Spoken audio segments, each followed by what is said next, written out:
Steve jobs कौन थे? Steven Paul jobs एक अमेरिकी आविष्कारक, डिजाइनर और उद्यमी थे, जो एप्पल कंप्यूटर के को-फाउंडर, मुख्य कार्यकारी और अध्यक्ष थे। एप्पल के क्रांतिकारी प्रोडक्ट जिसमें आईपॉड, आईफोन और आईपैड शामिल हैं, जिन्हें अब आधुनिक तकनीक के विकास के रूप में देखा जा रहा है। 1955 में 2 यूनिवर्सिटी ऑफ विस्कॉन्सिन के स्नातक छात्रों को जन्म दिया, जिन्होंने उन्हें गोद लेने के लिए छोड़ दिया। जॉब्स स्मार्ट थे, लेकिन दिशाहीन थे, कॉलेज से बाहर निकल गए और 1976 में स्टीव वोज़नियाक के साथ सह संस्थापक एप्पल के सामने विभिन्न प्रयोग किए। जॉब्स ने 1985 में कंपनी छोड़ दी, पिक्सर एनिमेशन स्टूडियो लॉन्च करना, फिर एक दशक से अधिक समय बाद एप्पल में वापस आ गए। अग्नाशय के कैंसर के साथ एक लंबी लड़ाई के बाद 2011 में जॉब्स की मृत्यु हो गई। स्टीव जॉब्स के माता पिता और गॉड लेना। जॉब्स का जन्म जोआन शिबल, बाद में जोआन सिम्पसन और अब्दुल्ला पताह जॉन जंडाली, 2 विस्कॉन्सिन विश्वविद्यालय के स्नातक छात्रों के लिए हुआ था। दंपति ने अपने अनाम बेटे को गोद लेने के लिए छोड़ दिया। जॉब्स के पिता जंडाली एक सीरियाई राजनीति विज्ञान के प्रोफेसर थे। उनकी मां शिबल एक स्पीच थेरेपिस्ट के रूप में काम करती थी। जॉब्स को गोद लेने के लिए रखे जाने के कुछ समय बाद उनके जैविक माता पिता ने शादी कर ली और उनका एक और बच्चा हुआ। उसका नाम मोना सिम्पसन था। यह तब तक नहीं था जब तक कि जॉब्स 27 साल के नहीं थे। वो अपने रियल माता पिता के बारे में जानकारी को उजागर करने में सक्षम थे। एक शिशु के रूप में जॉब्स को क्लारा और पॉल जॉब्स ने अपनाया और स्टीवन पॉल जॉब्स नाम दिया। क्लारा ने एक अकाउंटेंट के रूप में काम किया और पॉल एक कोस्ट गार्ड के अनुभवी और मशीनी थे। जॉब्स की शुरुआती जीवन। जॉब्स का जन्म 24 फरवरी 1955 को सैन फ्रांसिस्को, कैलिफोर्निया में हुआ था। वह इस क्षेत्र के भीतर माउंटेन व्यू, कैलिफोर्निया में अपने दत्तक परिवार के साथ रहते थे, जिसे बाद में सिलिकॉन वैली के रूप में जाना जाता है। एक लड़के के रूप में जॉब्स और उनके पिता ने परिवार के गैराज में इलेक्ट्रॉनिक्स पर काम किया।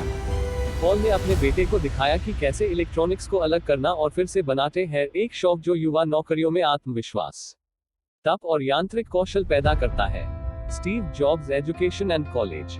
जबकि जॉब्स हमेशा एक बुद्धिमान और इनोवेटिव विचारक थे, उनके युवाओं को औपचारिक स्कूली शिक्षा पर निराशा के साथ उतारा गया था। बोरियत के कारण प्राथमिक विद्यालय में जॉब्स एक मस्खरा था और उसके 4th ग्रेड के शिक्षक को उसे अध्ययन करने के लिए रिश्वत देने की जरूरत पड़ी।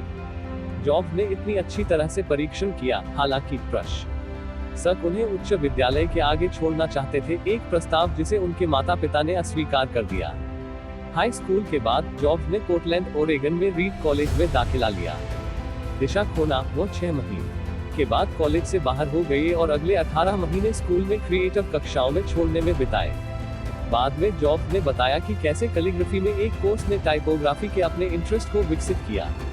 1974 में अटारी के साथ जॉब्स ने वीडियो गेम डिजाइनर के रूप में एक पद संभाला। कई महीनों बाद उन्होंने कंपनी को भारत में स्पिरिचुअल ज्ञान प्राप्त करने के लिए छोड़ दिया, आगे की यात्रा की और साइकेडेलिक ड्रग्स के साथ प्रयोग किया। स्टीव वोज़नियाक और स्टीव जॉब्स। जब जॉब्स को होमस्टेड हाई स्कूल में दाखिला मिला तो उन्हें अपने भावी साथी और एप्पल कंप्यूटर के को-फाउंडर वोज़नियाक से मिलवाया गया, जो कैलिफोर्निया विश्वविद्यालय बर्कले में भाग ले रहे थे। वोज़नियाक ने कहा कि 2007 में पीसी वर्ल्ड के साथ एक इंटरव्यू में वोज़नियाक ने कहा कि वह और जॉब्स इतने अच्छे तरह से क्यों जमती है। हम दोनों को इलेक्ट्रॉनिक्स से प्यार है और जिस तरह से हम डिजिटल चिप्स का इस्तेमाल करते हैं। बहुत कम लोगों को, विशेष रूप से तब किसी को भी पता था कि चिप्स क्या थे, उन्होंने कैसे काम किया और वे क्या कर सकते थे। मैंने कई कंप्यूटर डिजाइन किए थे, इसलिए मैं इलेक्ट्रॉनिक्स और कंप्यूटर डिजाइन में उनसे आगे था, लेकिन हमारे पास अभी भी सामान्य हित थे। हम दोनों दुनिया में चीजों के बारे में एक स्वतंत्र रवैये की तरह थे। उदाहरण चिन्ह। स्टार्टअप और एप्पल कंप्यूटर छोड़ना। 1976 में जब जॉब्स सिर्फ 21 साल के थे, तब उन्होंने और बेजाइलिक ने जॉब्स के परिवार के गराज में एप्पल कंप्यूटर की शुरुआत की। वे अपने वोक्सवैगन बस बेचने वाले जॉब्स द्वारा अपने उद्यमशीलता उद्यम को वित्त पोषित करते हैं और वोज़नियाक अपने प्यारे साइंटिफिक कैलकुलेटर को बेच रहे थे। जॉब्स और वोज़नियाक को एप्पल के साथ कंप्यूटर उद्योग में क्रांतिकारी बदलाव का श्रेय दिया जाता है ताकि प्रौद्योगिकी का लोकतांत्रिकरण हो सके और छुट्टियों की कंज्यूमर्स के लिए मशीनों को छोटा, सस्ता, सहज और सुलभ बनाया जा सके। वोज़नियाक ने उपयोगकर्ता के अनुकूल व्यक्तिगत कंप्यूटरों की एक श्रृंखला की कल्पना की और विपणन के प्रभारी जॉब्स के साथ एप्पल ने शुरुआत में प्रत्येक $666 और 66 सेंट के लिए कंप्यूटरों की मार्केटिंग की। एप्पल आई ने निगम को लगभग $7,74,000 कमाए। एप्पल के दूसरे मॉडल एप्पल II के रिलीज होने के 3 साल बाद कंपनी की बिक्री 700% बढ़कर $139 मिलियन हो गई। 1980 में एप्पल कंप्यूटर एक सार्वजनिक रूप से कारोबार करने वाली कंपनी बन गया, जिसके पहले दिन के कारोबार के अंत तक $1.2 बिलियन का बाजार मूल्य था। जॉब्स ने एप्पल के सीईओ की भूमिका संभालने के लिए पेप्सी कोला के मार्केटिंग विशेषज्ञ जॉन स्कली को देखा। हालांकि एप्पल के अगले कई उत्पादों को महत्वपूर्ण डिजाइन खामियों का सामना करना पड़ा, जिसके परिणामस्वरूप रिकॉल और उपभोक्ता निराशा हुई। IBM ने अचानक बिक्री में एप्पल को पीछे छोड़ दिया और एप्पल को IBM पीसी वर्चस्व वाली व्यापारिक दुनिया के साथ प्रतिस्पर्धा करना पड़ा। 1984 में एप्पल ने मैकिन्टोश को जारी किया। कंप्यूटर को एक नकली जीवन शैली के टुकड़े के रूप में विपणन किया, रोमांटिक, युवा, रचनात्मक। लेकिन सकारात्मक बिक्री और IBM के पीसी से बेहतर प्रदर्शन के बावजूद मैकिन्टोश अभी भी IBM संगत नहीं था। स्कली ने माना कि जॉब्स एप्पल को नुकसान पहुंचा रहे हैं और कंपनी के अधिकारियों ने उन्हें बाहर करना शुरू कर दिया। वास्तव में सह स्थापना की गई कंपनी के साथ आधिकारिक शीर्षक नहीं होने के कारण जॉब्स को अधिक हाशिए पर धकेल दिया गया और इस तरह 1985 में उन्होंने एप्पल छोड़ दिया। आगे 1985 में एप्पल छोड़ने के बाद जॉब्स ने एक नया हार्डवेयर और सॉफ्टवेयर उद्यम शुरू किया, जिसे नेक्स्ट इंक कहा गया। कंपनी ने अपने विशेष ऑपरेटिंग सिस्टम को मुख्यधारा के अमेरिका को बेचने के प्रयासों में तेजी लाई और एप्पल ने अंततः 1996 में कंपनी को $429 मिलियन में खरीदा। एप्पल को फिर से बनाना। 1997 में जॉब्स एप्पल के सीईओ के रूप में अपने पद पर लौट आए। जैसा कि जॉब्स ने 1970 के दशक में एप्पल की सफलता के लिए उकसाया था, उन्हें 1990 के दशक में कंपनी को पुनर्जीवित करने का श्रेय दिया जाता है। एक नई प्रबंधन टीम के साथ, स्टॉक ऑप्शंस और $1 प्रति वर्ष के स्वयं लगाए गए वार्षिक वेतन के साथ जॉब्स ने एप्पल को वापस ट्रैक पर रखा।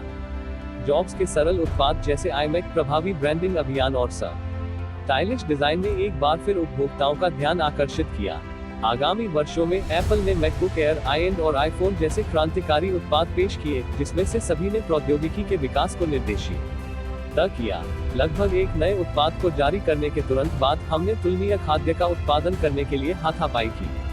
2007 में एप्पल की तिमाही रिपोर्ट में काफी सुधार हुआ। स्टॉक उस समय $199.99 प्रति शेयर एक रिकॉर्ड ब्रेकिंग नंबर था और कंपनी ने $1.58 बिलियन का लाभ कमाया। बैंक में $18 बिलियन का अधिशेष और शून्य वे।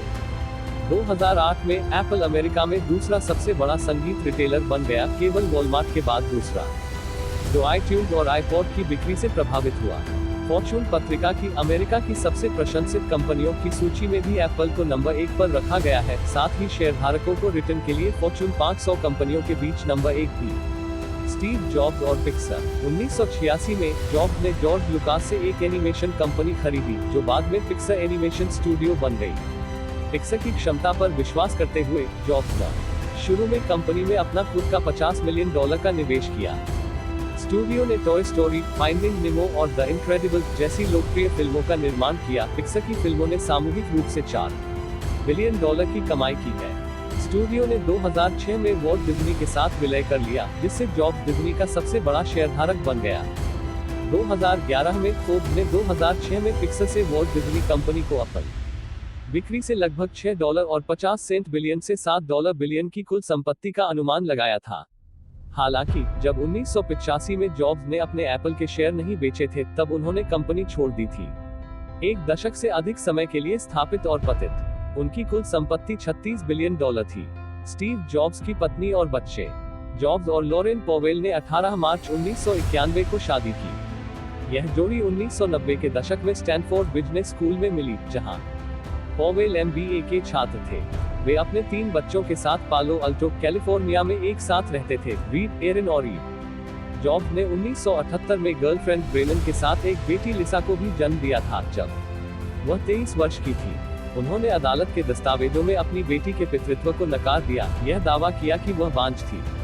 लिसा ब्रेनन जॉब्स ने बाद में 2018 में प्रकाशित अपनी पुस्तक स्मॉल फ्राई में अपने बचपन और जॉब्स के साथ संबंध के बारे में लिखा। 1980 में लिसा ने लिखा, DNA परीक्षणों से पता चला कि वह और जॉब्स एक मैच थे और उन्हें उसके लिए पितृत्व भुगतान शुरू करने की आवश्यकता थी। आर्थिक रूप से स्ट्रगलिंग मदर। जॉब्स ने अपनी बेटी के साथ 7 साल की उम्र तक रिश्ता नहीं शुरू किया था। जब वह एक टीनेजर थी, लिसा अपने पिता के साथ रहने के लिए आई थी। स्टीव जॉब्स कैंसर से लड़ाई। 2003 में जॉब्स को पता चला कि उन्हें न्यूरोएंडोक्राइन ट्यूमर है, जो पैनक्रिएटिक कैंसर का एक दुर्लभ लेकिन ऑपरेटिव रूप है। सर्जरी के लिए तुरंत चुनने के बजाय पूर्वी उपचार विकल्पों का वजन करते हुए जॉब्स ने अपने डाइट को शाकाहारी आहार को बदलने का विकल्प चुना। 9 महीने के लिए जॉब्स ने सर्जरी को स्थगित कर दिया, जिससे एप्पल के बोर्ड ऑफ डायरेक्टर्स को घबराहट हुई। अधिकारियों ने आशंका जताई कि अगर शेयर उनके सीईओ के बीमार होने पर स्टॉक होल्डर्स को उनके स्टॉक को खींच लेंगे, लेकिन अंत में जॉब्स की गोपनीयता ने शेयरधारक के प्रकटीकरण पर पूर्वता बरती। 2004 में अग्नाशय के ट्यूमर को हटाने के लिए जॉब्स ने सफल सर्जरी की थी। बाद के वर्षों में जॉब्स ने उनके स्वास्थ्य के बारे में बहुत कम खुलासा किया। 2009 की शुरुआत में जॉब्स के वजन घटाने के बारे में रिपोर्ट की गई। कुछ ने कहा कि उनके स्वास्थ्य संबंधी मुद्दों की वापसी हुई थी, जिसमें लिवर प्रत्यारोपण शामिल था। एक हार्मोन के असंतुलन से निपटने के लिए जॉब्स ने इन चिंताओं का जवाब दिया। दिनों के बाद वह अनुपस्थिति के 6 महीने की छुट्टी पर चला गया। कर्मचारियों को एक ईमेल संदेश में जॉब्स ने कहा कि उनके स्वास्थ्य से संबंधित मुद्दे अधिक जटिल हैं, जैसा कि उन्होंने सोचा था। तब एप्पल के मुख्य परिचालन अधिकारी टिम कुक का नाम एप्पल के आज दिन के संचालन के लिए जिम्मेदार है। लगभग 1 साल तक सुर्खियों में रहने के बाद जॉब्स ने केवल 9 सितंबर 2009 को एक आमंत्रित केवल एप्पल इवेंट में एक मुख्य भाषण दिया। उन्होंने समारोह के मास्टर के रूप में काम करना जारी रखा, जिसमें 2010 के अधिकांश समय में आईपैड का अनावरण भी शामिल था। जनवरी 2011 में जॉब्स ने घोषणा की कि वह चिकित्सा अवकाश पर जा रहे हैं। अगस्त में उन्होंने खुद की बागडोर सौंपते हुए एप्पल के सीईओ के रूप में इस्तीफा दे दिया। स्टीव जॉब्स की मृत्यु और अंतिम शब्द। लगभग 1 दशक तक अग्नाशय के कैंसर से जूझने के बाद 5 अक्टूबर 2011 को पालो अल्टो में जॉब्स की मृत्यु हो गई। उनकी उम्र 56 साल थी। जॉब्स के लिए एक स्तवन में बहन मोना सिम्पसन ने लिखा कि मरने से ठीक पहले जॉब्स ने लंबे समय तक अपनी बहन पैटी, फिर अपनी पत्नी और बच्चों, फिर उन्हें अतीत में देखा और उनके अंतिम शब्दों को कहा, ओह वाह, ओह वाह, ओह वाह।